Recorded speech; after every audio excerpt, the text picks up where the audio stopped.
বছরের শুরুতেই ভক্তদের চমকে দিলেন ঢাকাই সিনেমার নতুন জুটি আদর আজাত ও প্রার্থনা ফারদিন দিঘি। চলতি বছর মুক্তি পাবে এ জুটির প্রথম সিনেমা টগর। তার আগে বছরের প্রথম দিনে প্রকাশ্য এলো সিনেমাটির টিজার। মুক্তির পরেই নেটিজেনদের প্রশংসায় ভাসছে এটি। টগর নির্মাণ করেছেন আলোক হাসান, প্রযোজনা করেছেন AR মুভি নেটওয়ার্ক। সিনেমার নাম ভূমিকায় অভিনয় করেছেন আদর।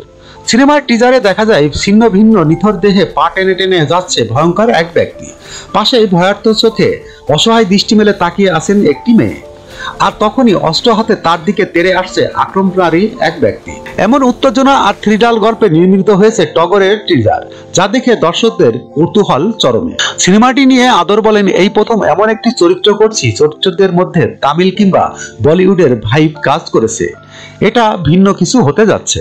দিঘি বলেন, গল্পটা অসাধারণ, বাণিজ্যিক উৎপাদন ও চমক মিলিয়ে দারুণ কিছু হতে যাচ্ছে।